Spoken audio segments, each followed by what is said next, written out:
Tout argent qui ne vous fait pas gagner plus d'argent finira, tôt ou tard, par vous en coûter.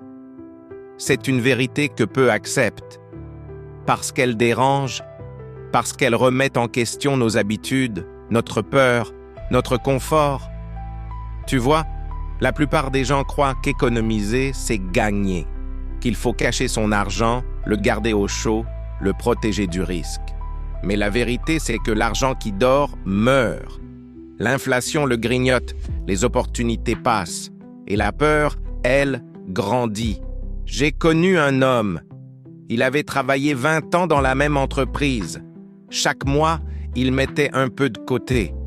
Toujours le même montant, toujours sur le même compte. Il disait « Je préfère la sécurité à l'incertitude ». 20 ans plus tard, il s'est rendu compte que ce qu'il croyait épargner avait perdu la moitié de sa valeur. Pendant ce temps, ceux qui avaient investi, parfois dans des choses simples, une formation, un commerce, un terrain, avaient doublé, triplé leur capital. La différence? Les uns ont laissé leur peur commander, les autres ont laissé leur argent travailler. Ton argent est comme une armée. Si tu le laisses dormir, il devient faible. Si tu l'envoies au front, il revient plus fort, plus nombreux. Chaque billet que tu possèdes est un soldat. Et ta mission, c'est de les envoyer conquérir du terrain, pas de les enfermer dans un coffre. Mais pour ça, il faut oser. Oser investir, oser apprendre, oser perdre parfois. Parce que oui, tu perdras, mais chaque perte est une leçon. Chaque erreur t'apprend à viser plus juste, et chaque victoire t'éloigne un peu plus de la survie pour te rapprocher de la liberté. Un jour, un jeune entrepreneur m'a dit « J'ai peur d'investir, j'ai peur de me tromper ».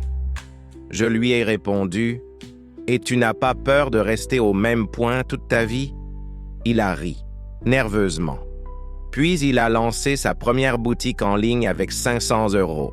Il a échoué 3 fois.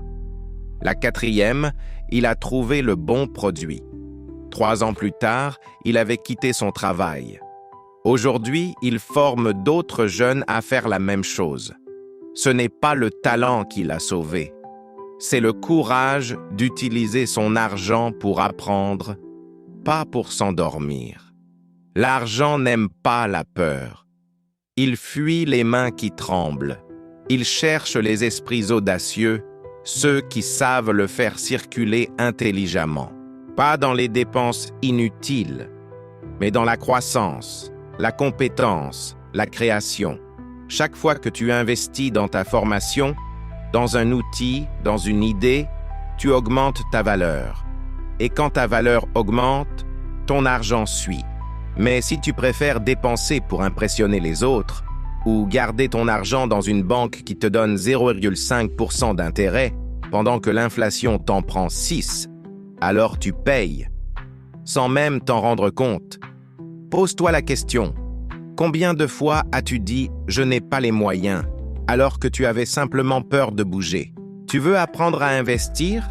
Il y a des formations pour ça. Tu veux créer une entreprise? Il y a des outils gratuits partout. Tu veux changer ta vie? Commence par changer ton rapport à l'argent, car l'argent n'est pas un dieu, c'est un serviteur, et un serviteur ne vaut rien s'il ne travaille pas. Regarde autour de toi, certains gagnent peu mais avancent, d'autres gagnent beaucoup mais stagnent. La différence n'est pas dans le montant, mais dans la vision. Ce que tu fais avec ton argent détermine s'il devient ton allié ou ton ennemi. Imagine 2 personnes avec 1 000 €. L'une les garde dans un compte au cas où, l'autre les investit dans une compétence, une formation ou du matériel pour lancer un projet. 1 an plus tard, le premier a toujours 1 000 €, qui valent un peu moins. Le second, lui, a peut-être 3 000 € ou une nouvelle source de revenus. Le choix semble simple, mais la peur rend les choses compliquées. Alors, rappelle-toi cette règle. Tout argent qui ne te fait pas gagner plus d'argent finit par t'en coûter. Ce n'est pas une opinion, c'est une loi. une loi silencieuse, mais implacable. Et elle agit, que tu y crois ou non. Chaque jour où ton argent reste inactif, le monde continue de bouger sans toi. Les prix montent, les opportunités changent de main, et la distance entre ceux qui agissent et ceux qui attendent s'agrandit. Investir, ce n'est pas toujours mettre de l'argent quelque part. C'est parfois investir du temps, de l'énergie, du savoir. C'est lire un livre au lieu de scroller. C'est acheter un outil au lieu d'un vêtement. C'est nourrir une idée au lieu d'un plaisir passager, car dans la vie, soit ton argent travaille pour toi, soit c'est toi qui travailleras pour lui. Et le choix, il se fait maintenant, pas demain, pas quand j'aurai plus. Maintenant, souviens-toi, ce n'est pas l'argent que tu perds qui te ruine, c'est celui que tu n'utilises jamais. Alors arrête de le cacher, fais-le circuler, fais-le grandir. Transforme-le en savoir, en liberté, en puissance, parce que tout argent qui ne te fait pas gagner plus d'argent finira toujours par t'en coûter.